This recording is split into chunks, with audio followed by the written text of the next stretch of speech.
lazima nipite ndio wewe uwe kitu fulani. Ndio maana unawaona wote uwaziri hakuna tena, kila mtu yuko ground kutafuta. Na sisi ndio tunautumiwa kulitimiza neno hilo. Lakini nataka niwaambie, kama nilivyotangulia kusema, Aisha Jumwa was not born to blend. Aisha Jumwa was born to stand out. Na mimi nimesimama kidete kuwaambia ya kwamba wao kama wameungana kama viongozi, mimi nimeungana na wananchi wote wa Kilifi na Pwani na Kenya. Tunaelewana? Gavana aliyeko si gavana wa Kilifi. Gavana aliyeko ni gavana wa watu binafsi. Walikaa wakasema you cannot bend Aisha Jumwa. Huyu ndio mtu boze hundimaye kumusanya na hukahendage hukilifi. Lakini Jumwa kavidimikika.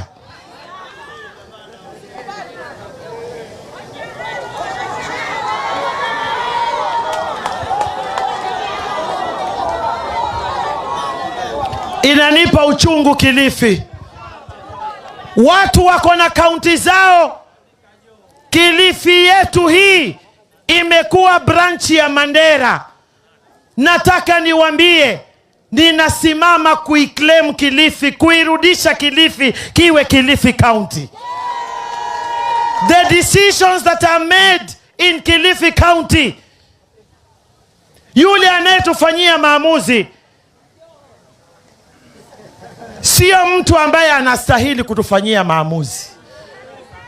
Gavana amekuwa hayupo. Ofisi yake mwenyewe mpaka manyasi yamejaa hapo kuonesha huyu mtu alipotea kitambo.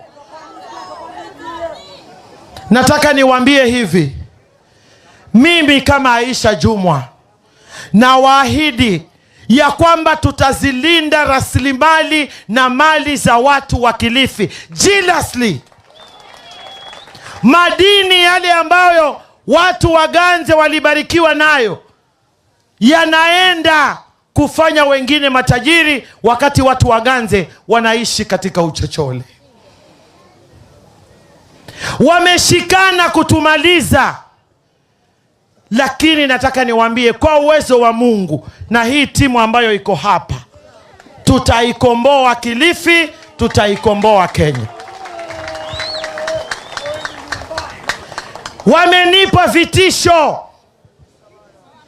vitisho na naomba muwe tayari, kwa sababu hivi sasa wanasema wamepoteza kura kila mahali, wameitegemea hii coast. Lakini nataka niwaambie watu wangu wa coast, kura yako ni kama ya mtu wa Central, kura yako ni kama ya mtu wa kule Rift Valley.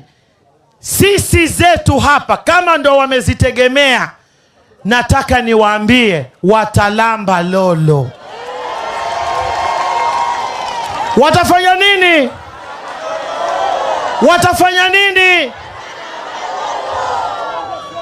Ati walikuwa wanasema tunangoja siku ile Aisha atatangaza ndio atatujua sisi ni kina nani. My friend, mimi wakati niliposimama na Raila Odinga niliekwa ndani mara za kuhesabu. Wakati nilishikana na William Ruto niliekwa ndani mara nyingi sana. Wale wanaojipiga kifua kwanza hawajawahi lala ndani hata siku moja. Kwa hivyo wao kama wanajiita mabepari, wakaonje seli kwanza. Mimi nilikuwa kule the Pangani 6. Mimi nilikuwa mmoja wao. Nikaja hapa kwa sababu nilikuwa na Mheshimiwa Ruto, nikaekwa ndani mara kadhaa.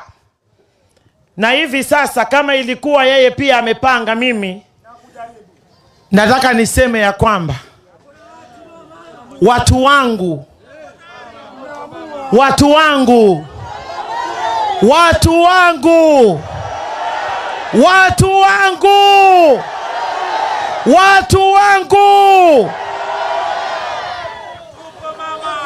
nataka musimame kidete. Na tuwaambie tukitoka hapa ya kwamba tumeamua. Wanavyosema wanasema wanataka siasa za amani.